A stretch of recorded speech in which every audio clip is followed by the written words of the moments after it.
Vamos lá. Ser chamado de cínico pode ser mais próximo de uma ofensa do que de um elogio, uma vez que cínico é aquele que acaba sendo relacionado a atos e falas imorais, escandalosos, debochado e sarcástico. Cínico também pode ser sinônimo para alguns outros adjetivos, como arrogante, ousado, degenerado, sem vergonha e mais um punhado de coisas relacionadas. Claro que tudo isso parece muito ruim, e de fato, por mais que algum desses sinônimos possa ser visto positivamente em algum contexto, a palavra cínico sofreu uma metamorfose ao longo do tempo e hoje já não é mais usada popularmente, pelo menos como seu significado original. Eu sou o Bacalhau e é sobre isso que a gente vai falar hoje, o que significa filosoficamente ser cínico. Então, se você gosta desse tipo de conteúdo e de coisas para refletir e pensar sobre a vida e como vemos o mundo e algumas questões aí, já deixa o seu like e considera deixar a inscrição também para ajudar o canal a crescer e a gente ter mais vídeos assim, né? Porque daí eu sei que vocês estão gostando e tal. Também para vocês não perder os próximos vídeos, né? Lembrando também que se vocês tiverem alguma ideia de vídeo sobre alguma coisa que vocês querem que eu fale sobre alguma filosofia específica, alguma corrente filosófica, algum filósofo, os comentários estão sempre aí abertos e eu sempre leio todos eles, beleza? Não só sobre filosofia também, o canal tem vídeo sobre várias outras coisas, enfim, vamos aqui ao que importa. Mas se você quiser dar uma olhada aí no canal, mais na frente, lá no final do vídeo eu falo mais sobre isso. Seguindo com o vídeo, o cinismo é uma corrente da filosofia muito interessante de se analisar. Seu principal praticante, o filósofo cínico mais famoso e mais estudado, foi Diógenes de Sinope, que mais tarde ficou conhecido como Diógenes o Cão. Isso porque os atenienses consideravam cínicos como verdadeiros cachorros de rua. Inclusive tem até uma questão aí que a palavra cínico vem do latim, que era alguma coisa parecida que significava como um cão, alguma coisa relacionada a isso. Então, como os próprios cínicos gostaram da ideia de serem relacionados a cães de rua, ela ficou. E essa é a filosofia que ficou conhecido também como filosofia do cachorro louco e a filosofia de Diógenes, que vivia como um verdadeiro cão de rua mesmo, como um louco também. O cinismo consiste em viver por viver, você não precisa de bens materiais, você não precisa nem de uma casa com 3 cômodos, você não precisa de um banheiro, nem de uma pia. E nem de pessoas, na verdade. Diógenes morava em um barril, tinha uma lanterna, qual usava para procurar homens honestos durante o dia, isso mesmo. Ele não usava lanterna de noite, ele realmente saía por aí procurando pessoas justas, e ele também tinha um saco e uma tigela. A tigela ele usava para beber água, até que um dia ele viu uma criança bebendo água com as mãos e se desfez da tigela porque ele percebeu que não precisava dela. Diógenes viveu em Atenas, no mesmo período que muitos outros gênios da filosofia, e é impossível falar dele sem citar como ele batia de frente com Platão, já que não o considerava um sucessor digno para Sócrates. Seu argumento era que Platão não praticava filosofia e apenas fazia imaginações sobre situações muito distantes da realidade, com devaneios muito distantes de algo útil e importante que realmente fizesse alguma diferença na vida de alguém, o que ainda tornava a filosofia algo bem mais elitizado, e isso indignava o Diógenes. Diógenes o Cão foi discípulo de Antístenes, que foi o primeiro a definir o cinismo e também foi um discípulo de Sócrates. Então aí, tecnicamente, Diógenes é um sucessor de Sócrates, assim como Platão, né? Só que por uma curva maior aí. Diógenes não era um filósofo teórico, mas sim prático. Comparecia às audiências de Platão e quando Platão definiu um homem como um bípede sem penas, Diógenes apareceu no dia seguinte com uma galinha depenada e disse: "Eis aqui o homem de Platão." Por Diógenes sempre atacar e bater de frente, Platão o descreveu como um Sócrates que enlouqueceu. Diógenes era visto como um louco. Ele não tinha apego a bens materiais, nem pudor. Sim, ele fazia todo tipo de atividade em público, todo mesmo. Sim, é isso mesmo que você está pensando. E muito menos se importava com as coisas. Diógenes era visto pedindo esmola a estátuas, por exemplo. Quando alguém perguntava sobre para ele, ele respondia simplesmente: "A estátua não me enxerga, nem me escuta. Sei que ela nada me dará e faço isso para me acostumar a não receber nada de ninguém." Diógenes foi um homem incrivelmente autossuficiente e corajoso também. Quando convidado para a casa de um homem rico, o homem lhe disse para não cuspir nem sujar nada que tivesse na casa dele de decoração ou de móveis caros. E a primeira coisa que Diógenes fez foi justamente cuspir no rosto do homem. "Por que cuspiu em mim?" perguntou o homem. "Você não disse que não podia cuspir em você?" respondeu Diógenes. E isso aconteceu porque o homem se preocupou tanto com seus bens materiais que esqueceu de se preocupar com si mesmo. Essa é a forma que o cão usou para ensinar o cinismo, e realmente o Diógenes parece uma caricatura de tão exagerado, mas quando ele foi confrontado sobre isso, ele disse o seguinte: mas é claro, eu sou como um professor de coro que tem que cantar mais alto para que os outros possam ouvir a nota certa. É impossível deixar de falar também do encontro de Diógenes com Alexandre o Grande, simplesmente o homem mais importante do mundo na época. O imperador já conhecia o cão por seus feitos e ditos tão diferentes do comum. E quando o encontrou, aproveitando o sol próximo a seu barril, Alexandre lhe disse: me diga o que você deseja e eu farei o que estiver ao meu alcance para eu lhe dar. Pode me dar a luz do sol? Perguntou Diógenes. Não, não posso, respondeu Alexandre. Então não me tire o que não pode me dar, concluiu o cão, e foi assim que Alexandre se deu conta de que estava lhe fazendo sombra. Em outra ocasião, o imperador disse: se não fosse Alexandre o Grande, gostaria de ser Diógenes. Ao que Diógenes respondeu: se não fosse Diógenes, também gostaria de ser Diógenes. E também, em outro encontro deles aí, Diógenes estava observando uma pilha de ossos e Alexandre lhe pergunta o que ele estava fazendo. Então ele responde: estou procurando os ossos de seu pai, mas não consigo distingui-los dos ossos de um escravo. Resumidamente, esse é Diógenes. E esse é o cinismo, a filosofia que influenciou mais tarde o estoicismo, consequentemente, os estudos de Nietzsche e qualquer pessoa que tenta pensar fora das convenções sociais. Mas é impossível ser como Diógenes. Se você tentar, provavelmente vai ser preso ou internado no mínimo. Porém, é importante lembrar do que significa ser cínico. Não ser Diógenes, mas entender quais podem ser os pontos positivos ou negativos de viver como ele viveu. No mundo atual, com o capitalismo e o consumismo em seu possível apogeu, mas ainda assim com uma leve crescente, é muito fácil nós nos perdermos e começarmos a viver não por nós, mas pela decoração nova da sala de estar que você vai comprar no mês que vem e vai parcelar em 3 vezes, assim como o celular novo que vai lançar e você ainda tem que comprar, e a jaqueta daquela marca, porque ela é a mesma coisa do ano anterior, mas você quer ter ela por algum motivo. Se tem um filme que retrata isso muito bem, subjetivamente, mas de forma muito interessante, é Clube da Luta.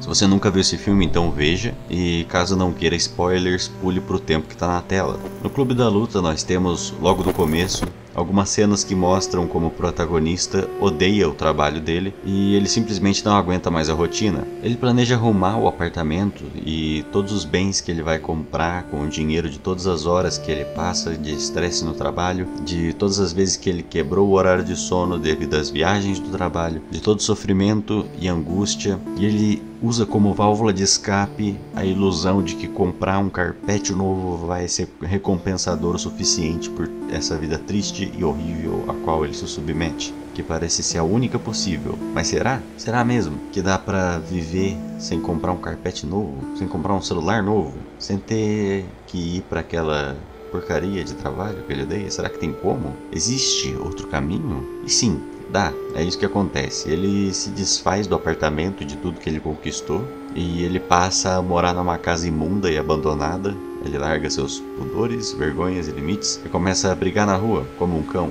E assim o filme se desenrola. De qualquer forma, Clube da Luta não é só um bom exemplo de cinismo, mas também uma crítica ao capitalismo e às redes de cartão de crédito. Um ótimo filme no geral. Lembre-se de checar a classificação indicativa, por favor. E é basicamente isso mesmo. Pensa aí. Qual das suas coisas você realmente precisa? Eu já disse isso também.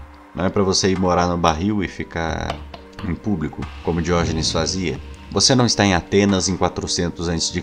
e você não é Diógenes. Você é você. Você precisa mesmo de um carro. Já pensou que com uma bicicleta, que é mais barata, mais compacta, faz muito mais bem para a sua saúde e para o mundo? Você consegue passar tranquilamente por engarrafamentos e andar tanto na calçada quanto na contramão se precisar? Óbvio, se você trabalha em outra cidade, isso pode não ser muito viável, mas faça o mínimo de trabalho de interpretação aí, por favor, né? E se você quer um carro para viajar para longe, por exemplo, e tudo mais, tudo bem, é compreensível. Mas por que você teria 2 então, entende? Ou mais, ou um carro e uma moto, enfim.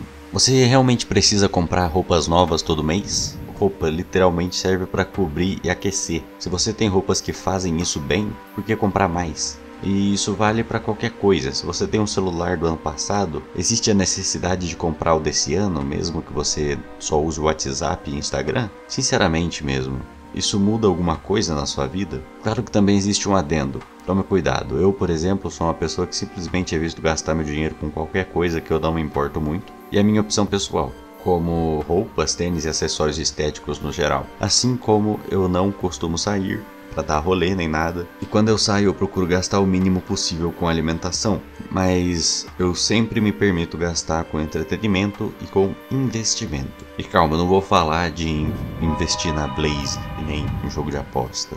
O que eu considero entretenimento, coisas que eu gosto de fazer no meu tempo livre, que me deixam feliz, como jogar videogame, assistir filmes e séries e andar de bike. Sendo assim, eu me permito gastar comprando jogos, assinaturas de streaming e com a manutenção da bike, né? Além de estar incluso nisso também, que eu me permiti gastar dinheiro comprando meu PC e a minha bike. Mas isso também está ligado ao investimento que eu vou falar mais daqui a pouco. E além do mais, né, além de eu gastar com a manutenção da bike, eu também me permito gastar com alimentação quando eu saio com a bike. Se você gosta de moda, por exemplo, o seu entretenimento pode ser comprar roupas, às vezes ler, às vezes comprar cartinhas de um jogo de tabuleiro. Isso varia muito de pessoa para pessoa, e aí você vai saber melhor o que você gosta de fazer como hobby, né? E investimento, que eu considero como investimento, coisas que sejam necessárias ou que vão fazer muita diferença no meu dia a dia, em algum projeto pessoal que vai me render lucros ou no meu trabalho. Por exemplo, como eu quero trabalhar com internet, eu investi bastante no meu computador e eu fiz esse investimento aí ao longo de 4 anos, né? Porque eu não tinha dinheiro para comprar um PC muito maluco de uma vez só. Então eu fui comprando pecinha por pecinha ao longo de 4 anos, até que eu consegui montar ele mais ou menos, né, bonzinho como ele é hoje. Assim como eu investi em cursos para aprender sobre edição de vídeo, investi em uma bicicleta para facilitar a minha locomoção no dia a dia. Isso também varia de pessoa para pessoa, né? Se você quiser fazer o que você gostar de fazer, você pode combinar as coisas e se permitir gastar um pouco mais nisso, já que é um investimento que serve para muitas coisas, né? Eu consigo fazer muita coisa com o computador, eu consigo editar vídeo, eu consigo jogar, eu consigo assistir vídeo, eu consigo escrever texto, eu consigo gravar um vídeo. Eu consigo fazer uma planilha, e com a bicicleta eu consigo ir para os lugares. Com uma jaqueta eu não consigo fazer nada disso. Enfim, vamos voltar aqui para o roteiro. Algo muito importante também é que comumente o investimento acaba sendo mais caro, custa mais que o entretenimento.